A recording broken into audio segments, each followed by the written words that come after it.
Ayubowan, Namaste and a good day to everyone. I'm Shanika Nadishani from Polonnaruwa, Sri Lanka. Your host for today's program on behalf of the International Association for Quality Education. The International Association for Quality Education is a non-profit international organization working with educators across the global to enhance the quality of education and contribute to achieving the Sustainable Development Goals. The International Conference on Quality Education will be held in Mumbai, India from August 10th to 15th, 2025. This conference is organized with the support of the Peace Welfare Foundation in Mumbai, along with many universities, institutes, and schools from India and other countries. Parallel to the conference, we are conducting a lecture series aimed at building the capacity of teachers, educators, and communities. Today, we have a very special speaker. This is our third meeting, right, ma'am? Right. The first one is classroom management, very superb. The second one is let's go with LSRW, listening, speaking, reading, and writing. It's my favorite one. Okay, Both that's of nice. these lessons are very valuable to us, ma'am. But before I introduce that today's speaker, that I think that Rashmi ma'am is not here. Then therefore that I will like to invite you for this meeting, ma'am. Thank you for you all, ma'am, because why you that present that your time, that you dedicate your time and your effort and all the things for us.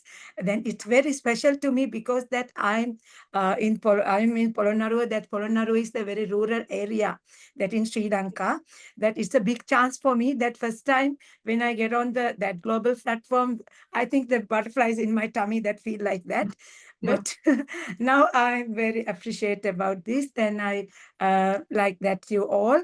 And then, ma'am, I invite you to do your presentation. Thank you, ma'am. And all the educators that thank you all for you that to join with us. Okay, that over to you, ma'am. Good evening, everyone. Good evening, Shanika ma'am. So first of all, I would like to extend my heartfelt welcome. The way, you welcomed me, it was so overwhelming. And, I would like to welcome you all on my own behalf. So good evening, everyone. Namaste. And thank you very much for having me here. Now, as per this schedule that we are going to have our third session, which is on the base of competency-based education. Let me share it with you. Just a second.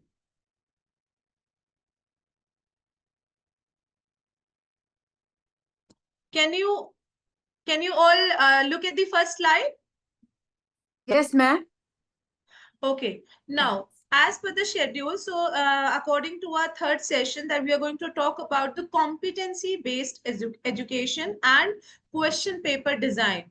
Because nowadays that whatever is the core area of education is exactly the competency, and how competency can be achieved through a question paper. Because ultimately, irrespective of the countries and irrespective of the places, right, assessment is the most important tool for assessing that how have we reached to our targets, right? And the target is the competency based education. So we are just going to talk about it. And before we begin with, I would like to hold your attention to one very very prominent saying: pursue competency, not knowledge. Because generally till now that we all have been following the knowledge gaining, but as of now that we should not follow the knowledge. In fact, we should pursue competency, because once we'll pursue the competency, knowledge is an evident byproduct to it. Knowledge would automatically come to us. So we should not pursue knowledge, we should pursue competency.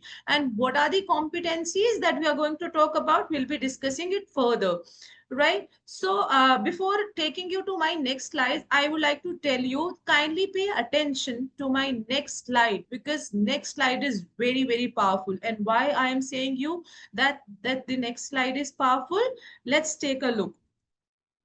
Okay, please have a look on this.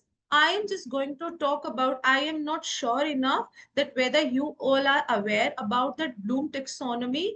Shanika ma'am, I would like to know, are you aware of the Bloom taxonomy? Sorry, ma'am. Are you aware of the Bloom taxonomy? Yep. Okay, because why I said it that this slide is very powerful because Indian education system is entirely dependent upon this slide, and this slide is, you know, it's not limited to India. It's I would say that it is beneficial to the entire world's education system. And why I'm saying so? Because it talks about certain competency, it talks about the core areas, it talks about the objectives of the education system. So before we move ahead, we need to understand that every single word, every single competency that this slides offers to us. Okay, now you can see the bifurcation between 1956 and 2001. Okay, now first of all, we need to understand what exactly that Bloom taxonomy is. That is initiated and originated by Benjamin Bloom, one of the most celebrated, you know, American educator and psychologist. So he had been working on that how education can be streamlined, and that he came up with this taxonomy, this classification, right? And this classification was first initiated in 1956. It has criteria, six steps. The first step is knowledge, comprehension, application, analysis, synthesis, and evaluation. But the same classification was revamped in 2001. You can see in the picture. Try and analyze this picture. Knowledge has been converted into remember. Comprehension has been converted into understand. Application is into apply. Analysis into analyze. Synthesis into evaluate. And evaluation, right, into creation. So if you can see in that evaluation into the new slides, evaluation has taken the fifth step, and sixth step is create. And now read the last line, noun to verb form. If you can pay attention to it, the kind of classification that we had in 1956, it laid attention on the noun words, knowledge, comprehension, application, analysis, synthesis, evaluation. These all words are in noun form. But the same got converted into verb form, remembering. Why? The need was realized because when we talk about the verb, it talks about the continuity. But when we talk about the noun, it refers to the stagnant period, like that everything gets stagnated. But when we talk about the verb refers to the dynamism, changing dynamism of the word. Remembering can be, remember can be remembering, but knowledge can never be knowledging, right? So now remembering, understand, apply, analyze, evaluate. So 1956 classification has that evaluation at the second sixth step, but here in 2001 it got changed to fifth step because the prime most step was creation, because ultimately end purpose of anything and everything that whatever we learn, whatever we make our children learn, right, the end result is the creation. So we are going to talk about, I hope both the classification is pretty understood by all of us. Okay, now let's talk about the difference. When I say the first step, what is the first step? First step is knowledge, which got converted into remembering. So we must understand, right? While remembering, we have to focus on recalling knowledge from our memory. That how much our memory could sustain, that whatever we taught to our student, how much they have sustained to their memory. Remembering is when memory is used and the same can be used while producing the next information, used to produce or retrieve definitions. So remembering is basically we all are doing remembering. The example is that, that you all were remembered enough that today we are going to have a third session. So that was the remembering. Now, comprehension got converted into understanding. What does understanding mean? Constructing meaning from the different types of function, be the written or graphic message, because there are two kinds of information, right? The visuals and the oral. So whatever we could understand, that whatever is being shared to us through the written material, written content, or through our verbal communication, if we could understand it, we could comprehend it. That is understanding. And why I'm telling you all of these steps, because these steps are very very important in making the question papers, that we have to be mindful that, and we have to be self just that, have we made the question paper onto the basis of these six parameters? So, but first of all, we need to understand these parameters. So understanding is that wherein that we could comprehend, we could understand whatever been taught. In first thing, that we have to remember. Second thing, we have to understand. After that, I'll give you a very very easy example to it. Now, application, that whatever we could remember, and after that we could understand, right? Are we able to apply this, apply into our practical life, apply into our academic life? Like, if application is easy to us, it means that we have solve the purpose. Now, analysis to analyzing is very very important, like carrying out or using a procedure through executing or implementing. When we weigh the pros and cons, and we analyze the advantages and the disadvantages of something or someone, it means that we are applying the third parameter, that is application, right? Applying refers to or refer to a situation where learned material is used through products like model, presentation, interview, simulations, or maybe that bringing out the difference. Okay. Now, after analyzing, let's move to the next slide. Evaluating, right? We have understood, we have comprehended, and we have to, we have applied as well. We have analyzed as evaluating, making judgment based on the criteria and standard through, we got to know the pros and cons. Now, like at the time of decision making, we have to understand that whatever was analyzed, right? How is that? Should we go ahead about it, or should we leave it? Right? So this is evaluating, the kind of assessment that we do it. How do we take assessment? After we have taught to the students, after that we are sure enough that yes, they have understood, they have written into their notebook, they have applied the information so many times. Now this is the time to evaluate their knowledge. Okay, so when we take the assessment, assessment is equal to evaluating, right? Making judgment based on the criteria and standard through checking and critiquing. Critiquing is that wherein that we think that something is needing the feedback. Why feedbacks? Because based upon the feedbacks, there are chances that they may improve. Our students may improve, because until unless that we are critiquing, right? So we are providing them the feedback, they won't understand their mistake. And assessment is the very tool through which they can understand their mistake. They can understand where the room for improvement is left. Recommendation, report. Not always that we give feedbacks for the mistakes. Sometimes we give the feedback for the beautification of that work, or maybe for it's a sort of a recommendation, that wherein that we say to our students, see, your work is fine, but if you could have added something to it, it could have been a masterpiece. Reports or the product, to demonstrate the process of evaluation. So evaluating is equal to assessment, the kind of assessment that we do.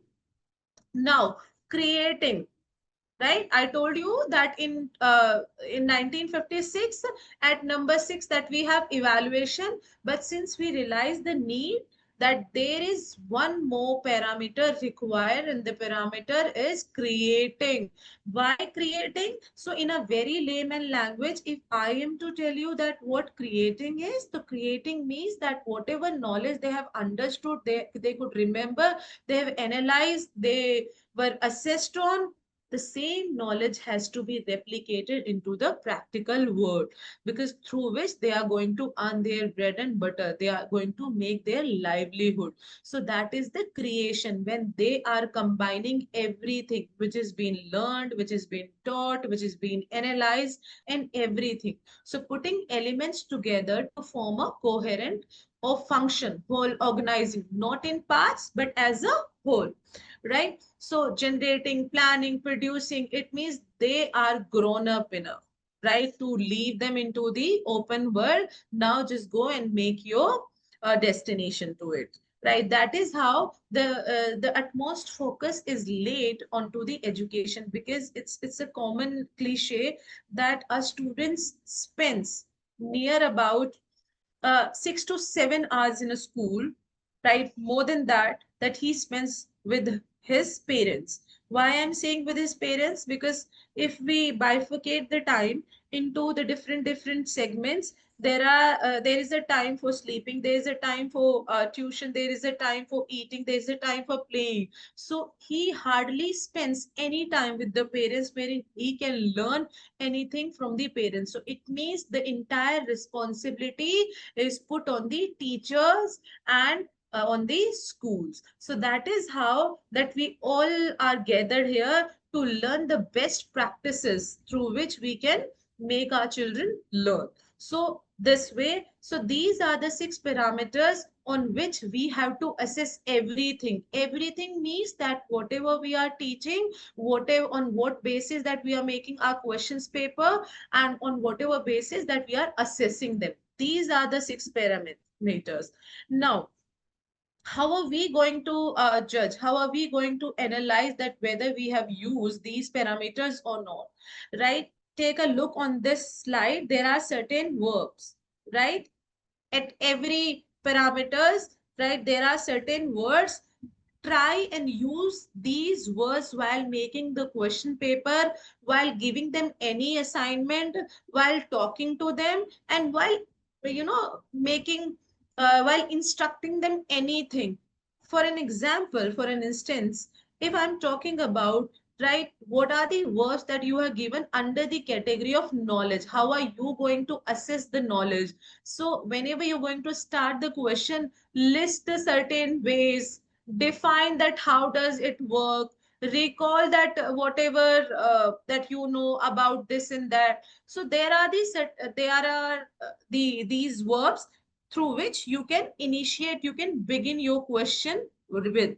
Okay, now if I'll talk about comprehension, that how are you going to understand that have I applied this parameter, which is called comprehension, which is called understanding. So you are going to use these words: translate, paraphrase. Paraphrase is inquiry, deep inquiry. Basically, if I am to say that whenever just you are going deep, right? Whenever just you are taking a deep inquiry, you are going to dig the information. That's called paraphrase. Discuss, report, locate, explain, restate. It means that whatever is taught, restate. This is how it will cater the knowledge. It will cater your remembering parameter as well, and comprehension as well. Just a second. Okay. Express, identify, generalize, recognize, classify. So these are certain verbs under these parameters. You can use them while designing the question paper, right? And one more thing I would like you to pay attention to it. At the bottom, see, there is that phrase written: lower order thinking skill to higher order thinking skill. Just a Okay, so what does it mean? Lower order thinking skill to higher order thinking skill. Like when we say lower order thinking skill, it means that we are targeting certain skills which we can understand that a child may have uh, these competencies, or maybe there is a need that we have to tap these competencies and these skills. Like, since beginning, since a birth, a child understand whatever is said to the child. For an example, that whether he wants the milk, he wants something else, the child can understand it. Comprehension is that he understand, he remembers that who are the parents to him. An application is that whenever that he replicate the knowledge. So these are the lower order thinking skill. The genesis of lower order thinking skill is in somehow in the genes, or maybe atmosphere, or maybe the kind of the kind of teaching, the kind of upbringing the child gets at home, at schools, at the play schools. But the main focus is to be put from lower order thinking skill to higher order thinking skill. And what are the higher order thinking skill? Analysis, synthesis, evaluation. Let me take you to that slide. This this is the high order thinking skill. What? Creation is the high order thinking skill. It means the end game of every education is the creation, evaluation, analyze, analysis. These three are the high order skills. If we'll talk about remembering, understanding, and application, these are the lower order thinking skill. Why I'm saying lower order? Because these are pretty simple to achieve. These are pretty simple to encompass. For an example, uh, take the example of the bicycle riding. When I say this is bicycle, these are the parts of the bicycle. This is brake, this is handle, these are the wheels, right? So now the child understand, okay, this is that. This is knowledge. Now, the comprehension is when I'll tell the child, see, brake is used when we have to stop the bicycle, right? This seat is for the seating. Okay, wheels are for the moving. Okay, now the child remembers it. That is comprehension, that when he understands which part works what. Application is that when the child sits on the bicycle and he rides, that's an application. Analysis is that when the child, understands, see, I'm riding the bicycle, but what about these people, these the cyclist, that who rides in the competitions. So what sort of a brake they use, what sort of a different parts they use. Now the child started analyzing the parts of that bicycle. This is called analysis. That he starts thinking, what if I'll use the same brake, how would they work, right? How would I be a mountaineer in, right? When synthesis is creation, when that he'll get all the parts and then he writes, right? He writes on hill or maybe onto the upper area. Evaluation is that when he gets the prize, that he wins something, and out of this curiosity, okay, I have analyzed that I have to be that rider, and I have applied that knowledge, and now I have won it. So that is a part of creation. It means that he has reached to the optimum, right? Okay, now this we will be discussing later. Now, what is this hullabaloo of this competition that every other person is going gaga over this competency? Not only in India, but the entire world is talking about the competency-based education, critical analysis, that how that I can achieve these competency. Otherwise, people before us, the people have been doing, and people have been doing pretty good into the field of examination, into the field of education. What is so new about it? Now, as with any new approach, embedding a competency based model. Because why I'm saying competency, there are certain criteria on which we have to rate our education. Does our education provide an equitable society, equitable environment? When I say equitable, it means I am not saying equal environment, because there is a good difference between equal and equitable. So I am saying that we need to get an equitable learning environment, not equal. Equal can never, not necessarily be an equitable. So, what is the difference? I know that you people would like to know the difference between equal and equitable. I would like to bring it through a very simple example, and the example is just like that. There are two students in your class who are equally intelligent, and you have announced that whosoever will come first in the class, I will give a reward of 50,000 rupees. Okay. Now, what happened? Both the students came first, but the first student belongs to a good family. uh, that his parents are well-to-do people, they are earning good. But on the contrary to the first student, the other one belongs to a poor family. His parents are not doing that good, and they are not able to pay the fee for the expenses for his higher studies. Now, if I say that amount has to be equally divided, it means 25,000 I have given to the first student and 25,000 given to the other student, because both came first in the class. That is equal distribution. And this is pretty good. There is nothing wrong with it. But this is not the need. Need is that I need to see that the distribution is equitable or no. And how am I going to do it? My first student comes from a well-to-do family.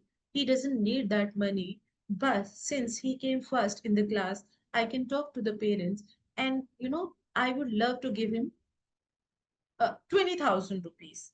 Now, if I'll talk about 30,000 rupees, I will give that 30,000 rupees to the student who belongs to the poor family. This is equitable. Equitable demands the requirements according demands and the requirements, that wherever the requirements are, that we have to provide that supply. This is equitable. So we need to understand, in a classroom there are different sort of students, that I need not to treat them equally, that I am delivering my lecture all are same. No, this will not work as per today's dynamism. What will work, when I see my this student needs a little bit more attention, my this students, in if you can remember in our first session that we talked about, a classroom is a combination of a different type of students, and every student cannot be treated the same. They need a different strategy.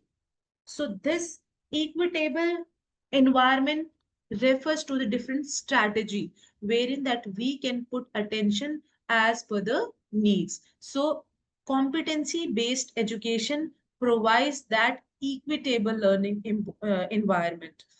Students to thrive in today's dynamic world, when we are treating our student as per their needs, it means they are going to feel worthy, they are going to feel important, and once they'll feel that, they'll grow according to their own skills, because we cannot make them to learn with the same thing, right? So that is how that I thought of starting my session with the classroom management, because we can apply these strategy into the coming sessions as well.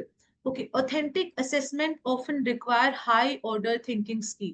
So that's how that I told you what exactly the high order thinking skills. I told you high order thinking skills are these, right? Analysis, synthesis, evaluation. It means this: apply, analyze, evaluating, and creation. It means that we have to be at most, focused on making our students improved on these three parameters, because these three parameters are the ultimate goal of today's society, today's world. We have to judge them. Have they worked on their high order thinking skills or not? Okay, now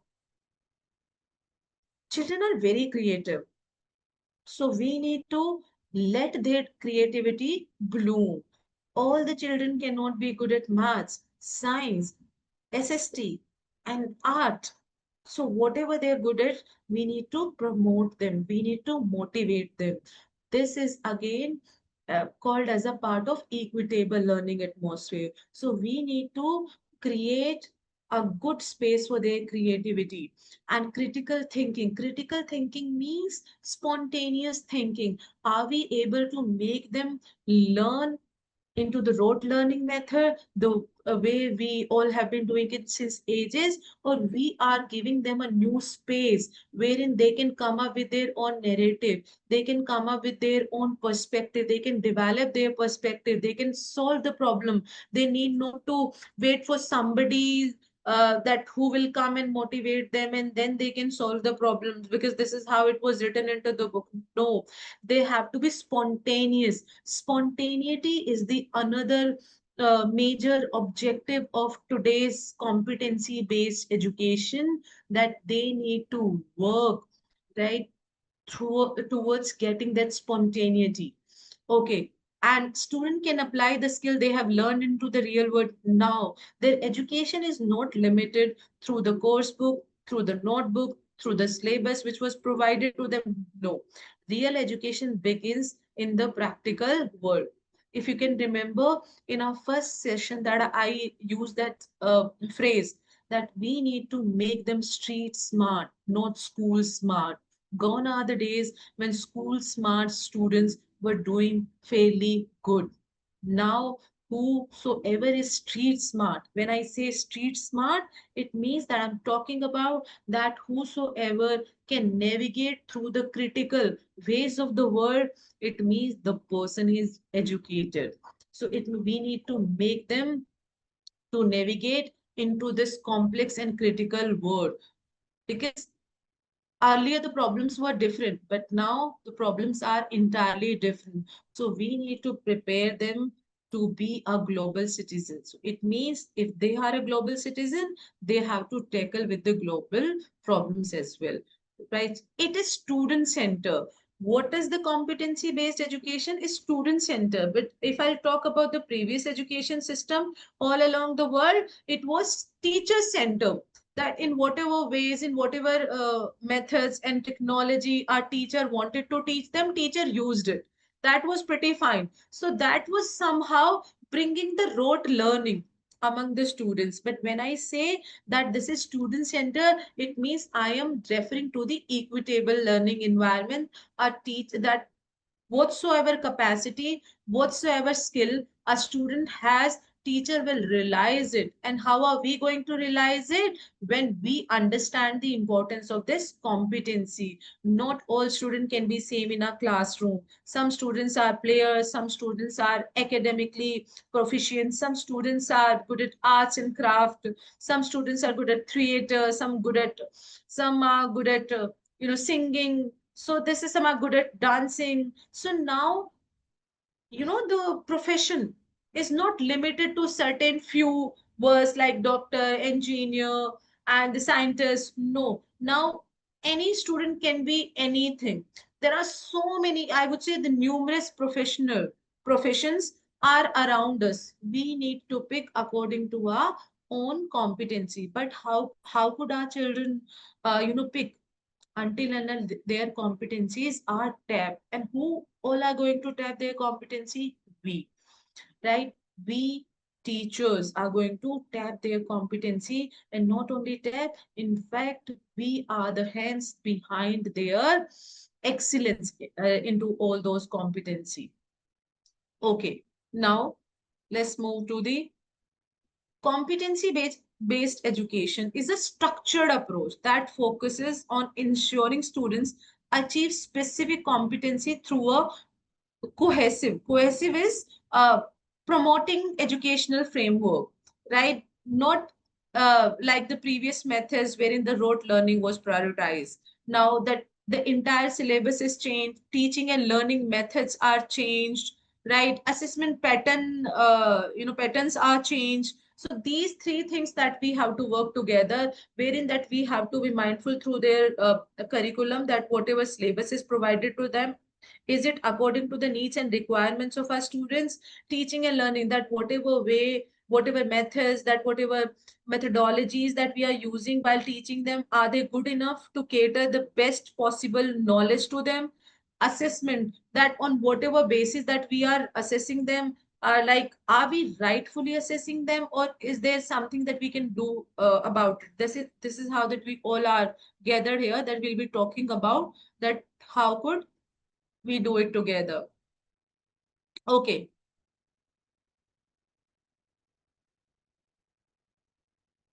Yes.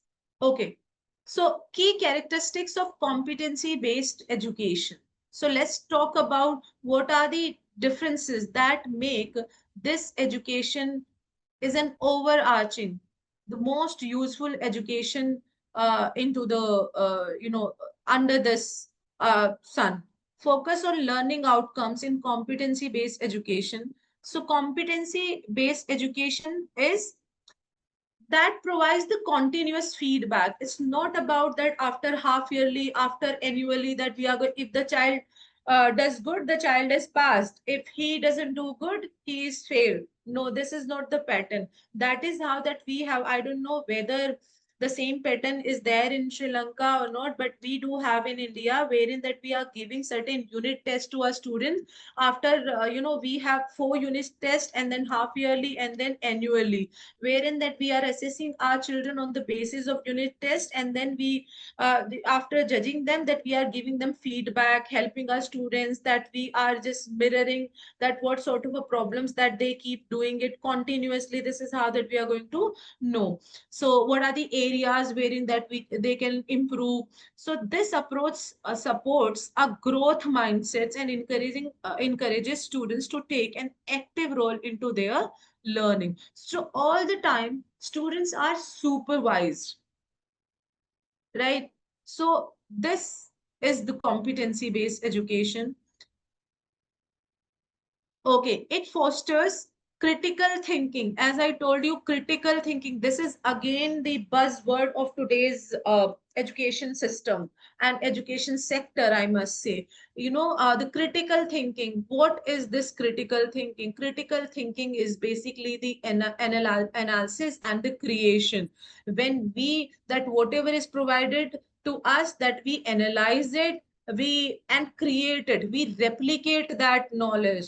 Okay, so that is a critical thinking, problem solving skill, that whatever problem is put to them, all the problems cannot be solved through their course book.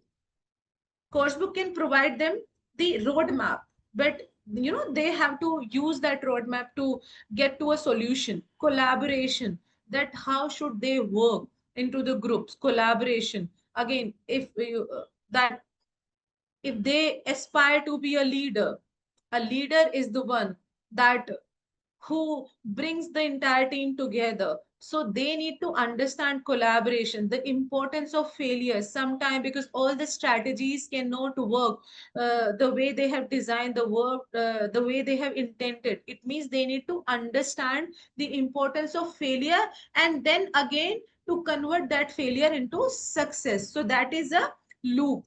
Okay, communication skill. In our last session that we talked about our communication skill, not speaking skill, that we all have been speaking, and we all have been doing pretty good when it comes to speaking skill. But communication skill, it means that we are referring to a good spoken skills, good reading skills, good listening skills, and good writing skills. Skill, how could we skillfully speak? How could we beautify our language? That entails the communication skill, preparing student for the challenges 21st century. Okay, now how it is different for students. Equity in education, ensure all students reach their full potential regardless of their starting points.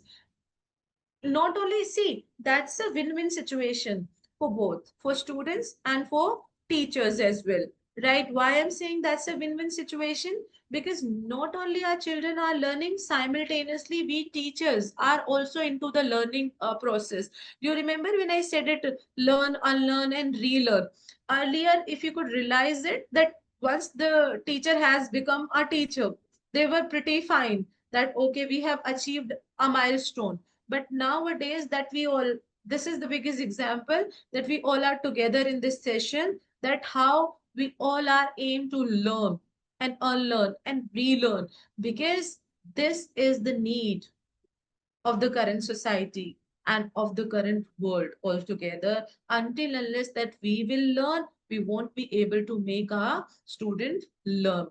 We cannot, nobody can be an omniscient. We cannot be an all-knowing person that I know this, I know that.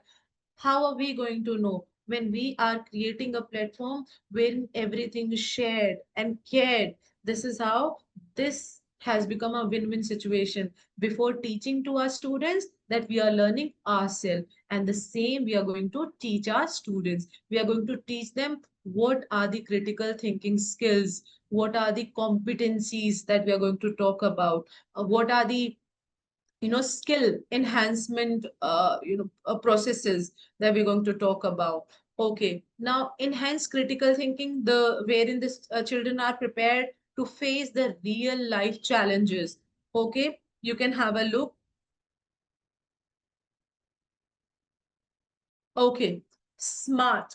That's a very beautiful acronym. That very smart. We have to be smart and we have to make our children smarter, right? But first, we have to be smart and smart. And not only we have to be smart, we are smart, no doubt about it. And we have to put certain smart objectives, certain, we have to employ certain smart technologies and methodologies into our teaching pattern. And how it means, we have to be, S stands for specific. We have to be specific. Specific means that whatever objective we are setting for the so and so class, that these are to be specific. What exactly we want, what exactly that we are making them for, what exactly we are making them for, what do we want. So we have to be specific in our goals, we have to be specific in our objectives. So make goals clear and specific. Until unless that we make them specific, we make them target based, then we are not going to achieve it. And not only it's for the students, if we realize our own life, until unless that we have certain specific objectives, specific agendas, that we don't try to reach to them. M stand for measurables. Define measurable assets. It means here, let's not talk about something abstract. I'm going to do this and I'm going to do, because this comes under the subjectivity, and subjectivity has neither beginning nor end. We have to be objective. Objective means that we have to be measurables, that whatever goals we are setting, it means, are they measurable, right? So define measurable assets. Attainable. It means that whatever goal that we have specified and we just got to know measurables, are they attainable? I hope that I am not making these goals beyond the point. I hope the kind of strategies and the technologies and the kind of methodologies that I'm putting in my class, these all sound very fascinating and very beautiful. But when it comes to, you know, giving it to our students, they are unable to understand it because this is above their level. So we have to understand, if I am teaching to the pre-primary students, that whatever way, whatever methodologies that I'm putting, are they attainable? So it means that we need to make a mind map to these methodologies. Okay, relevant. Okay, very nice. I've been to a part of some session and they were so beautiful and very good methodologies were discussed, and I was supremely excited to use them into my class and I'll be using it. Did you realize? Are they relevant to your students? Because every strategy cannot work for everyone. strategies are different, the handling is different as per the needs, as per the situation, and as per the age of our students. All the students cannot be taught into the same way. They need different temperament, they need different handling, they need uh, different modification of the feedback, because we cannot straight away give them the feedback the way we gave it to the other students. So that's how that we need to understand that whatever methodology that we are going to talk about, are they relevant to that age group? Okay, time based. Until unless that we put a time to it, that whatever goes, okay, I confirmed and I reconfirm my objectives were specific, measurable, attainable, relevant. Now, should I let these methodology to be put into the place? Always, all the no, time based. Because until unless that you will give that time to, TET, a stipulated time to your students, okay, you have this much time wherein you have to complete the task, they won't take interest, neither they are going to be serious about it. So you have to make them understand the importance of that turn around time, that this work requires 1 week. If you're working on a project, I'll be collecting it after 1 week, after 15 days. So that's how you need to define a TAT, turnaround time, to every single objective. And that is how your students are going to be organized. Not only organized, they're going to be serious towards their objectives. Okay, so in that way, we have to be smart. Okay, let's learn, unlearn, and relearn. This is a very beautiful toolbox. I'm sure enough that whether I have used it in my previous slides or not in previous sessions, but this is quite close to my heart. Now, let's talk about what are the methodologies that we have to use to make our students learn the competencies and the skills that we aimed at. Okay, now, cognitive biases, cognitive that we discuss, the qualities which relates to our head, brain. So there are different cognitive practices that all the practice are different. So you know them very well. Now, background knowledge, whatever you are going to initiate, whatever you're going to begin in the class, always and always begin it while inquiring from your children whether they know the background of it, because many a time it might happen the children know much more than we can share to them. If I'll talk about certain the theories, like for an example, that we have a chapter, the chapter is based on quantum theory, right? So whenever that long back, 2 to 3 years back, when I uh, taught that chapter in the class, not only me, that I'm quite interested into the quantum physics and all those stuff. So not only me that I gave them a good explanation, but simultaneously my children gave me so many good examples, so many theory, time traveling, grandfather paradox. Ma'am, this is also relates to that chapter. And I myself was mesmerized enough to know that had I not asked this background knowledge from them, I wouldn't have got to know these many other associated uh, theories with that chapter. So this is how that I also got to know that okay, there is a theory which is called grandfather paradox. Okay, this is the theory which is called deja vu. Now you might have heard that word deja vu. Okay, so always start with the background knowledge, whether they know it or they don't know it.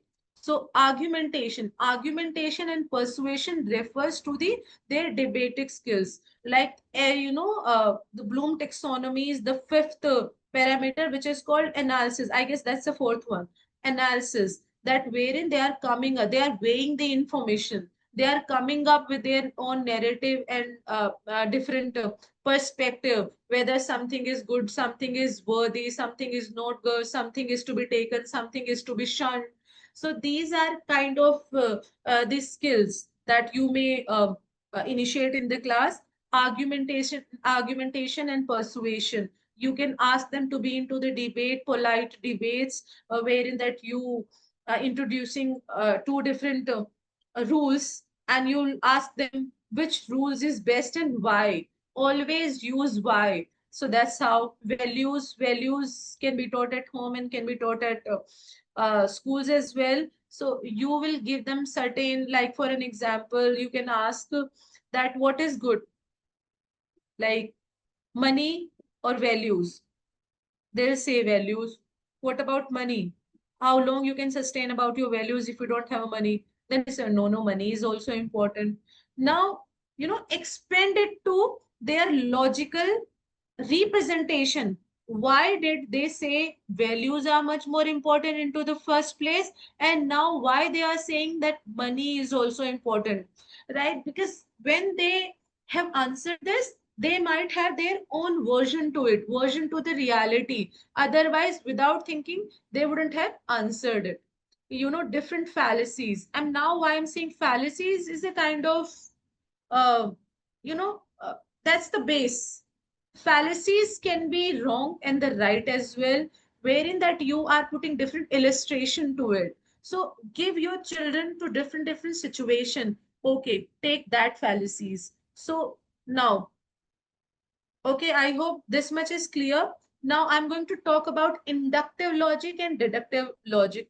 This is again, I would say, one of my favorites, one of my favorite, topics. I would love to give it always and introduce these two methods into your class: inductive reasoning and deductive reasoning. Why I'm saying, because as of now, very few students are aware, but believe me, if you'll make them to work on these two parameters, you'll feel a change, not only into the junior class, but into the seniors, as at every level that you'll feel. And along with the children, that we also learn a lot when we introduce these inductive and deductive reasoning methods, reasoning practices and methodologies into class. Now, what do we understand with this inductive reasoning? You know, Generally, we all build narratives. I have been talking about the children will come up with their own narrative, will come up their own perception. We all do it, because until unless that we'll do it, there is no use of education. There is no use of remembering, understanding, analysis, and the creation. Creation will never ever happen. So, but what are the bases that we can do so? So first is inductive, wherein you know we build our perception from specific observation. We observe the pattern and that we reach to a general conclusion. Pay attention that we observe specific, something specific. We realize the pattern. Okay, this has been happening since this. It means this will happen. So that is how that we are making a new theory, right? For example, conclusion reached through inductive reasoning are probable but not guaranteed, because you have recognized the pattern. So you are not 100% sure, but 90%, 80% you are sure this has been happening. So this will happen in future. Okay, if my generally don't we do so? For an instance, that we have an intelligent student in our class, and this student has been scoring the first division, has been securing the first division all along the way. So I'm quite sure in my board classes he'll be the first one. So that's the inductive reasoning, wherein that we have realized this specific observation, we have recognized the pattern, and now that we have made our own theory that this same child will going to top in the board exam. Okay, so just give them, okay children, do one thing, let's do one thing, just why don't you use that inductive reasoning to solve that problem? Now they'll ask, ma'am, what is that? Okay, can you see something specific, uh a specific movement around you? Can you recognize the pattern? Can you make your theories on this? Like I have given you a very simple example to it. the sun has risen in the east every day so far. It means that I am observing that sun has risen in the east every day so far. I have been observing it since 2 years. I don't know that whether sun rises in the east. So now, since every day I have observed the pattern, it means the next day sun will also rise in the east. So it means I have made my theory that sun rises in the east. Okay, though that it can be true or it can be untrue. So you cannot say, ki, ma'am, this is a true example. You can ask them to create the theories, but every theory cannot be right or wrong. That whatever the observation of pattern that you are employing into it, if the pattern is wrong, the theory will be wrong. If the pattern is right, the theory will be right. So just that give them the importance of this inductive method. Now let's move to the deductive reasoning. Sun rises in the east, that the existing theory. Now you are putting your own perspective. Why does it happen? Why doesn't it rise into the west? You are collecting the data, right? That okay, the position of the sun is just like that, and this is analyzing the data. You can oh, that is the reason that sun rises in the east. Okay, no, it happens.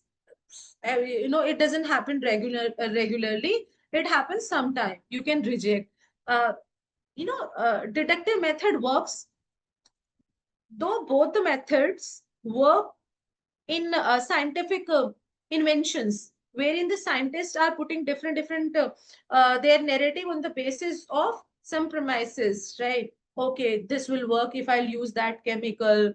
And even the detectives, they also use these both type of methods, mainly the deductive reasoning, wherein that he is coming to a situation. Now he's employing his own narratives to it, right? He's collecting the data, he's analyzing the data on this hypothesis. And now, okay, this person might have killed because this person had an agenda against the another person.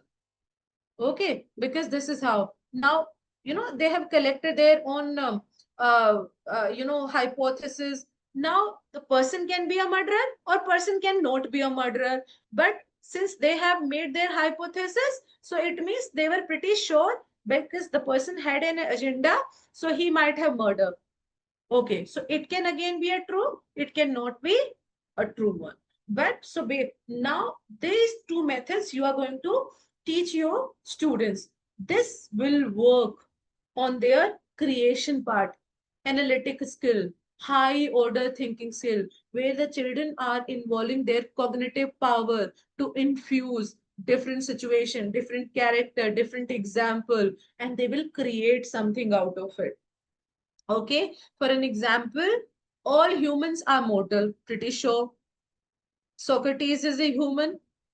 It means Socrates is a mortal one. Okay, now feature of assessment. Now let's talk about the another part, question paper making. But first of all, we need to understand why we are using the assessment into the first place. Why do we have to make the question paper? Just to assess the knowledge. Regular formative and competency, promoting learning and development of this, because until unless that we have assessment in the place, we won't be able to that how far our students have learned, right? What are the requirements they needed further. So promoting learning focuses on this helps entire schooling. We are not going to, yes, this we are going to talk about test higher order skill, how competent they have become when they think about high order skills. Are they competent enough to apply these high order skills? Analysis, critical thinking, conceptual clarity, wherein they are not taking the statement as a sweeping statement. They are not coloring the entire thing with the red brush. No, they started knowing it. Do you remember when I talked to you about the different sort of listening? that we have to have that empathetic listening, that wherein that we are, imparting the message from the messenger. We know the emotions, that what are the emotion behind this thing. So that's how conceptual clarity. Have they understood that what was it aimed for? Have they understood what sort of a technique and tactics that this particular task is needed to have? So it means that will come through the assessment. I don't know whether you give that situation based questions in the question paper, because we do. Okay, so the main purpose of an assessment is the 360 development of the students. 360, the all round development of our students, right? And because assessment is not only limited to the school, parents also assess the children. A school based assessment, there are different type of assessment. School, we need to make our children understand the importance of assessment, that you need not to be paranoid, because generally what happens that whenever that assessment and the examination like word is said to them before the children, they grow panic. Okay, now exam, that this and that we are going to lose our sleep. No, it's not the case. Make them understand that is it is a part and parcel of their growth. It means the schools are not only the one that who is taking these assessment. You can do your self assessment. Your parents are also assessing you, right? Peer assessment, just involve into the peer assessment, wherein you are making the subject buddy, subject friend. Do you remember that I told you in the first session that if one child is an intelligent child, but other one is a shy one, that you can make them both sit together when they can learn from each other, right? So peer assessment is the another form of assessment. Just do that assessment into class and just keep a note of it, that yes, this assessment is done. You can do that practice, and this practice is very good for the small kids, first for the pre-primary students. Assessment by teachers, we are doing it through the examinations, right? Okay, so now school based self-assessment, wherein ask the child, okay, you have learned it last week. What have you understood now? Did you learn something from that chapter? I hope that you're going to follow it. Are you going to apply it? Right. Self assessment when the child is being conscious that how much he or she has improved. Now, assessment by parents, parents always do that, right? Assessment by teacher, we all have been doing it through the different way of examination. Peer assessment, you can begin that practice into your classes, wherein that you are making the subject buddy, subject friend. Okay, so this is another form of assessing our children. Now, let's talk about question paper making, because whenever we say that yes, assessment is approaching, we just get into the question paper, right? And question paper is again a very tough job. So how are we going to make it easy? Well, first of all, I gave you the information on the Bloom taxonomy, just clear about the agendas and about the parameters of Bloom taxonomy, that you have to make the question paper on the basis of Bloom taxonomy, from lower order thinking skill to high order thinking skills. So if the thinking skills are clear, it means now you are going to employ. And the second slide, if you can remember, that I gave you certain verbs that you can use these verbs while making the question paper. So now let's begin with the first thing. Design a blueprint, right? Blueprint has to be designed, that whatever chapters that you're including, make a blueprint. Okay, that I'm going to give uh, two questions from this chapter. One, the long question, another one is MCQ. That will help you. So the first thing, design a blueprint. Align with the syllabus and learning objective. Now, that's the pretty basic. I would not like to expand on this, but yes, learning objective. Again, I would like to quote you, kindly make the most of this Bloom taxonomy. Believe me, this is one of the most, I would say, revolutionary classification into the field of education till now, which I myself observed. Like, so learning objective, design your objectives, make your objectives right from lower to higher order thinking skill based on this. Okay, cover a variety of cognitive level wherein that you are employing all the parameters. Some question will rate their knowledge, some will rate their comprehension, that how much have they understood, because I'll not undermine the importance of the low order thinking skill, because these are, as I told you in the beginning itself, all children cannot be same. Some children definitely needs a push right onto the lower order thinking skill. Some will definitely need a motivation to achieve to high order thinking skills. So knowledge comprehension, some question will have this parameter application, that how can they apply the knowledge, how can they apply so and so rule that was taught to them, analysis, synthesis, creation. So these the entire question paper has to be based on these parameters. Now keep certain question MCQ, multi you know, MCQ is right wherein that you are giving them the option, and on the basis of their understanding and remembering they will choose the best one. Okay, and short answer 1 mark question, long answer I'll be telling you. Arrange question into a logical order. That why I'm saying you that logical order. See what happens whenever there is a situation based question or there is a comprehension based question that happens in English language and Hindi too.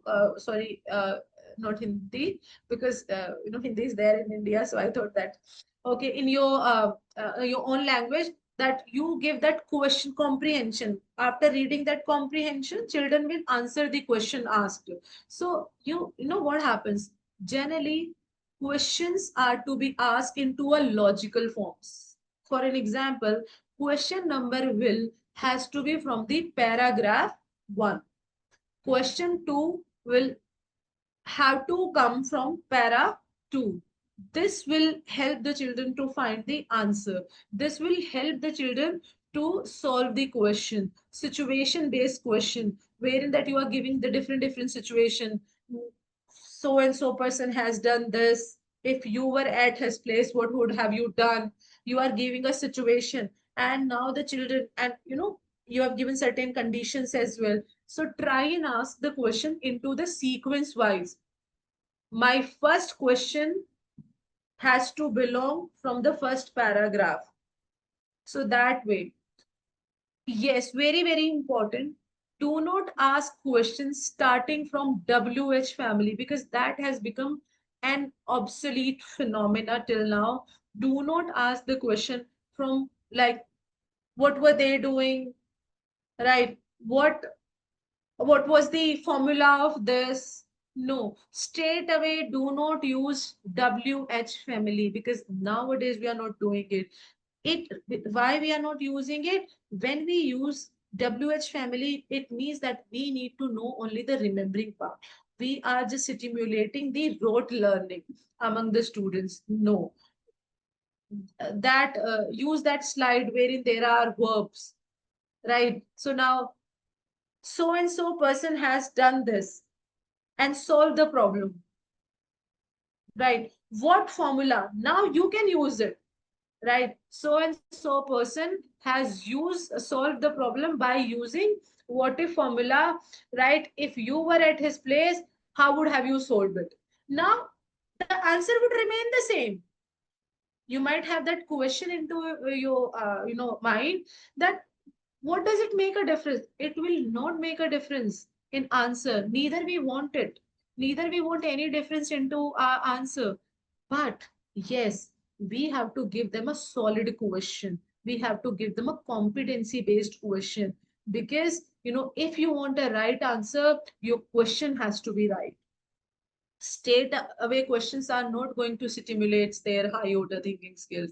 You have to tweak the question. You have to turn the question. So straight away, trick prohibition to WH family. What, when, where, how, right? Okay. Now, you might be giving 5 marker question.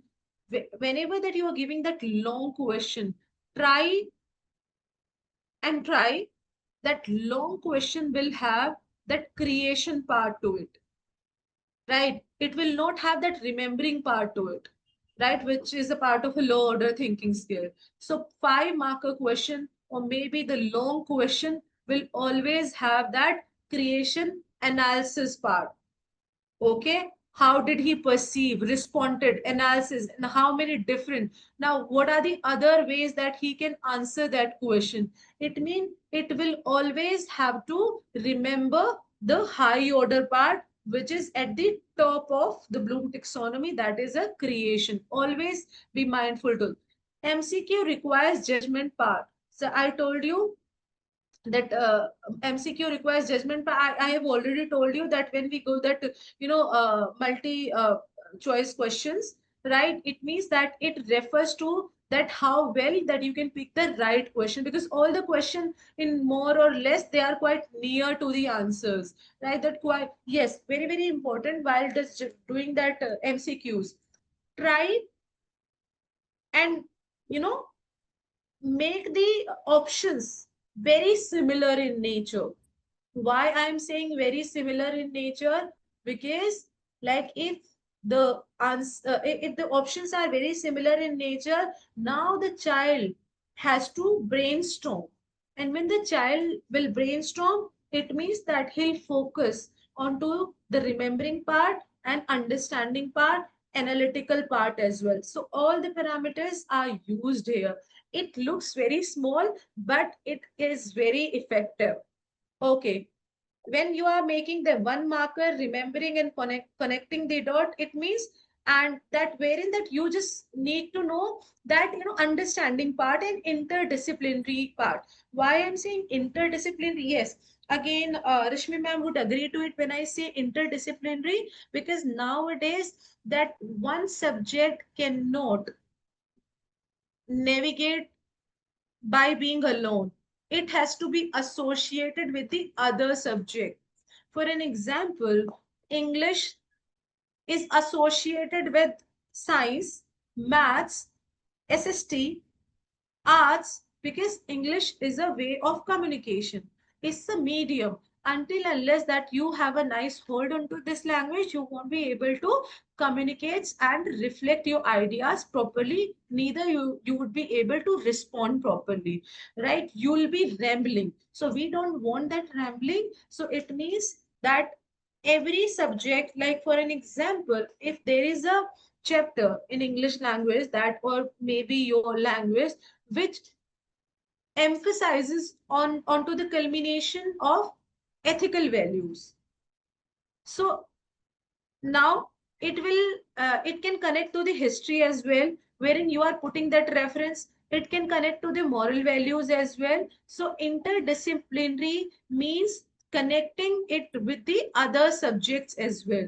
You might form a question which will not only specific to that particular subject, but it will allow you to take reference from the other subject as well. Now 2 marker, uh, that has a word limit of 50 to 60 words, right? Inside, now it refers to a little bit deep diving inside, depth, sustainability, retention, that how well you could retain that whatever was taught to you in the class. Okay, 3 marker is again that comes under the high order thinking skills. You are going to look that thinking formula, implementation, feeding, calculation, assertion and reason. Check reasoning. Reasoning is very very important. Now sequencing and mapping, I have already told you that you have to put the question into a logical order. Now use the star method framework. What is the star method?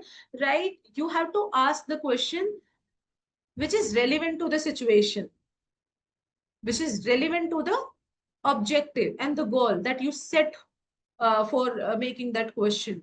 Action. Now Does it involve the action, or it just simply the student will come up with the cause ended answer, yes or no? No, you have to motivate the students to respond the questions into an open ending subjectivity. When I say open ending, it means that now the children are open to put forth their own narratives, put forth the examples they might have learned from the different avenues. Result, what was the outcome? How are they going to answer? And whatever they're going to answer, through which is the objective achieved?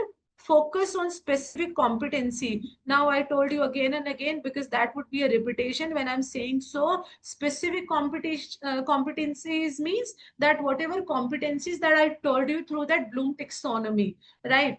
Communication. So some these are the side objectives. Communication, like how are children going to answer? Does it involve the communication part? Yes, it does, because the medium always involves the communication part.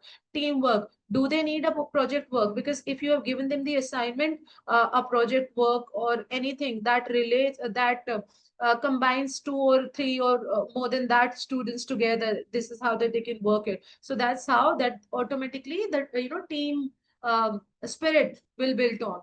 Problem solving, have you given a question not from the textual book, not from the back pages of the chapter, or you have made the many a time that you can do so, that you can make the questions by using your own hypothesis, by using your own self created situation based upon the rule which you taught in the class. Leadership, adaptability, decision making.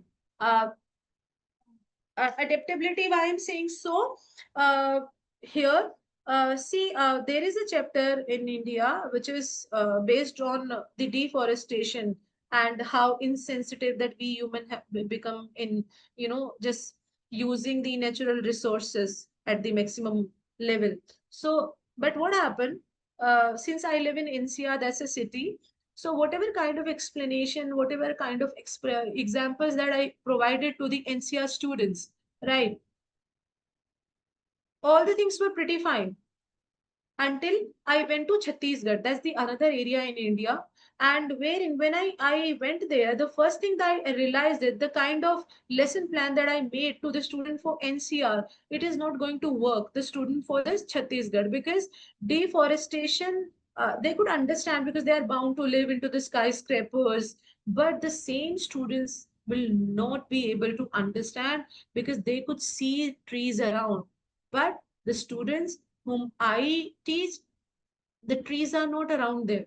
So that's how that they can relate to the deforestation. But students here in Chhattisgarh, they cannot understand deforestation. So it means that we have to have that adaptability into our lesson planning and into our questions, when we are explicitly or implicitly we are focusing onto their creation part, wherein onto their just bringing up about the different aspect and avenues of the same question. Decision making, again, I told you the situation based question. What if theory, this we know. Okay, now I am giving you the samples as well, because now that we talked about so much subjectivity, that now subjectivity is okay. What about the objectivity? Okay, what is the ultimate explanation to that? How are we going to start the question? Right? Remember, when we say remember involves who, what, where, and how. Like if you want to make a question involving this parameter, remember you have to use, you have not exactly you have to begin with who, what, where, and how, but you have to you have to understand the answer of these words will have to come out. Understand, you can have a look on this. How would you generalize? How would you express? What information can you infer? So these questions are all started from what? Now you can change it. You can put a noun to it, right? For an example, Sam got to know about this. What do you think that how the information that he got? What were the sources of that information? And how did he react to that information? This is how that you can mold the question and apply. So these are the examples.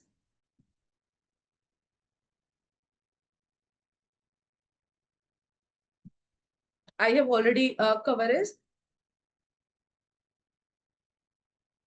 High order, again and again I am restating this, that please, while making the question paper, work on high level thinking questions, right? Critical and high level thinking question means high level thinking skill, which is critical analysis applications, right? Okay, and evaluation, again synthesis, hypothetical situation, wherein you are bringing out your own hypothetical situation, you are bringing out your own hypothesis. Not only you are just writing that hypothetical situation into the question paper, you can ask the children to bring out the situation wherein the so and so rule was applied. See, you can also do one thing, is that it's not always needed that you have to start it from the question, you have to start it from the asking. Sometime you can do the other way around. And how other way around? You can start it from the answer, and now you will ask the question. This is the very very nice way of asking and understanding and assessing our children's knowledge to it. So simply start it from the answer and now ask the question, reverse it. Ethical dilemma, it happens generally, it happens in it can be used into history, it can be used into languages as well, languages and literature, wherein that same character can be termed as a hero and villain. Now just motivate your children to term either the hero or the villain based upon their own findings. Because when we are just giving that space to them, that whatever they are choosing, right, it means they are employing their own ethical dilemmas to it and the solution. Why I'm choosing that character as a hero? Because the character has done this and that. Why I'm choosing the same character as a villain? Because whatever he has done, it was not according to the values in ethnicity or the ethical teaching. So this is how they are going to write it. So just try, particularly in languages and literature, give certain question wherein that you are testing their ethical dilemmas. Interdisciplinary connection, you are assessing their practical knowledge. One question can be connected to the different other subjects. Problem solving, ad hoc problem, because this is the ultimate aim, that we are making our children future ready.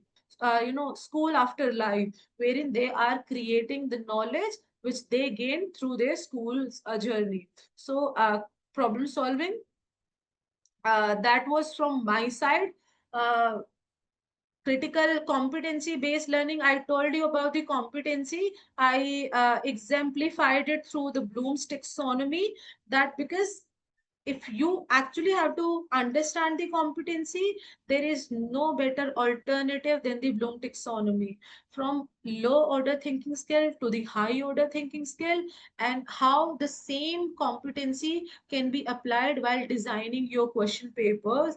Like questions paper are important to assess the children, the students' knowledge, and this all the things are coming into a circle.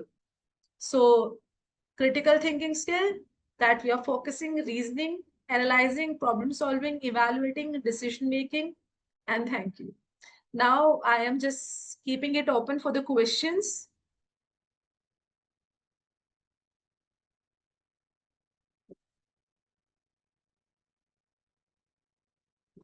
Shanika ma'am. Yes, ma'am. So Can you now, hear me?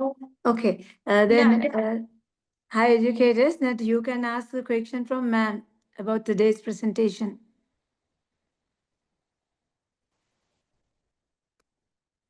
Time is for you. You can ask the question.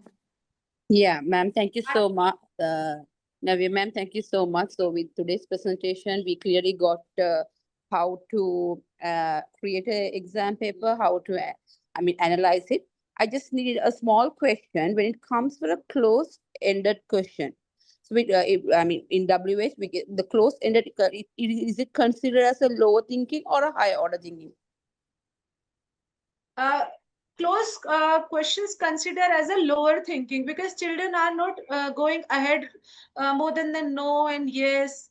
So no, so we are just somehow that we cannot assess them that how much have they understood. So that comes under the category of lower order thinking skills. So the open-ended questions are the higher order thinking skills, right? Yes, open-ended questions are always the high order thinkings, wherein that we are motivating them and we are stimulating them to come ahead with their own narrative and the perspective. Okay, thank you so much, ma'am. Any volunteer ask the questions? You can ask that.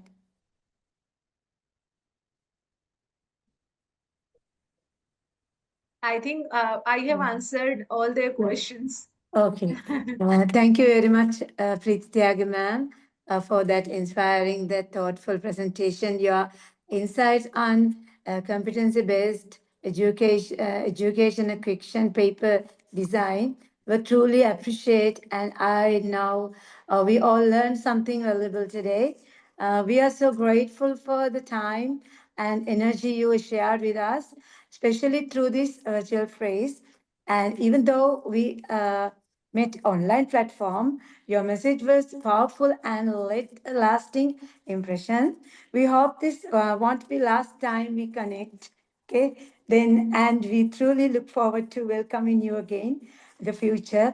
Until then, thank you very much. And once again, then we wish you all the best, ma'am. And Rashmi Tyagi, ma'am, are you here? Yes, I'm very much Yes. here. Can you hear me? Thank you very much for dedicating your time, ma'am, for us. Right, I invite you to say a few words about the presentation and say about that something a little new for us. Okay, thank you, ma'am.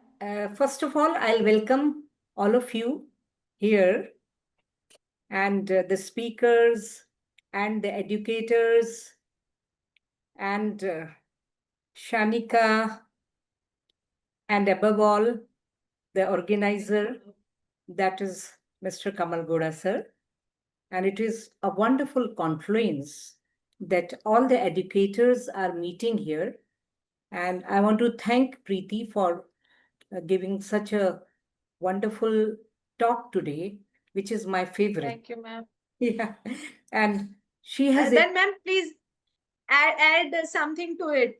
I would love to hear, like, yes, yes. So everybody can add to that. And what I will say that very important things were discussed today, Bloom's taxonomy, which I'll take one day for all of them, which is the, we can say backbone of the, education, I should say that, teaching, learning process. And then you have discussed the very important thing, critical thinking, problem solving, and the competencies. All these have different meanings. And there was one question which someone asked, is that about the hots and lots. Am I right, Preeti ji? yes, Hots yes, and yes. lots. So now it is 21st century, and our, asking the questions, this method should change because we have got higher order thinking, you know, questions and then lower order thinking. So we can have a mix of it.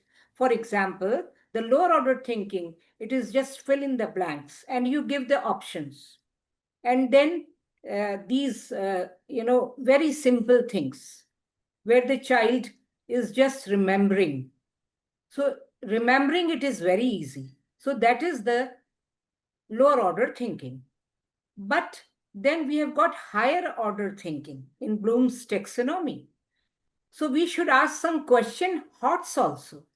And there the student is going to analyze, and then he is going to think of the solution, critical thinking he has to do to answer certain questions. So that way, if we are asking those type of questions in the question paper, then they can, learn cognitive thinking, critical thinking, and problem solving. So we should change our style of teaching learning, and in the class only we should give them some situations where they will analyze things on their own. For example, to the teachers, I give this type of a situation. Suppose you are traveling by plane and it crash land in the jungle. Okay, then how will you reach home?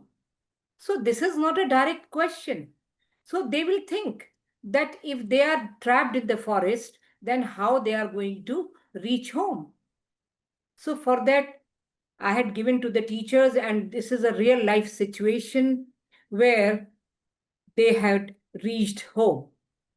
So we should start giving the students the critical thinking in the class only. As I told you, I had given them this situation, and that way they will be the problem solvers in future, which is very important. When you are talking of competency, it means okay, 100% marks, because now that students are getting the 100% marks.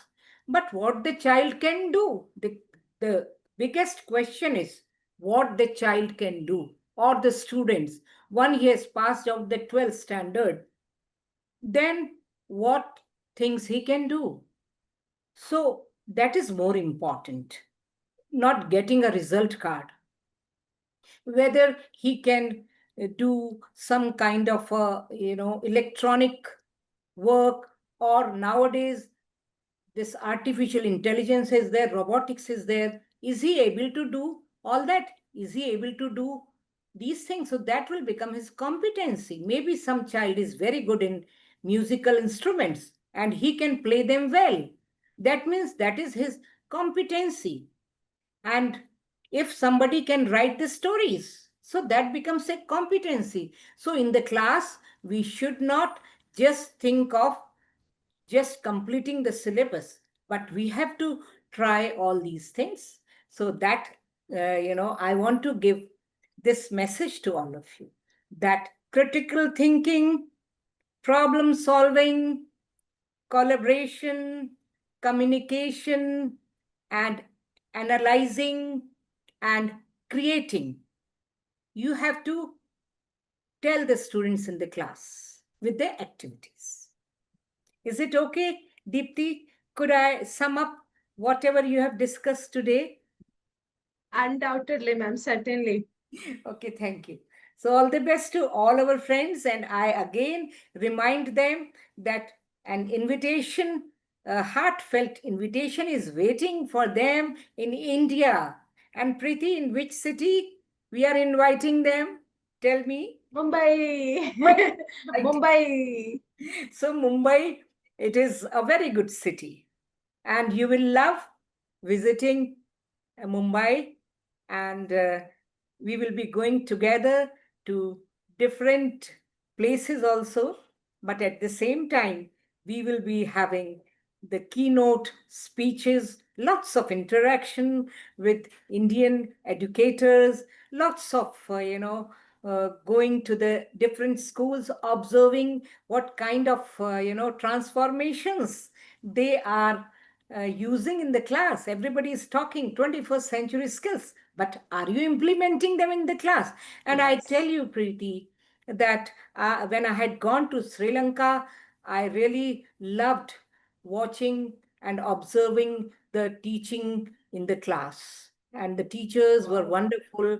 The students, they were full of, life, and they were very cute, and they were doing some kind of activities. They were not sitting like that. Happy. The same thing we will be doing when they are coming to Mumbai. Okay. So I wish you all the best, and please come and meet us. Thank you. Bye bye. Thank you, ma'am. Thank you, ma'am. Bye. Good Thank you. night. Good night, ma'am. Good Good night. night.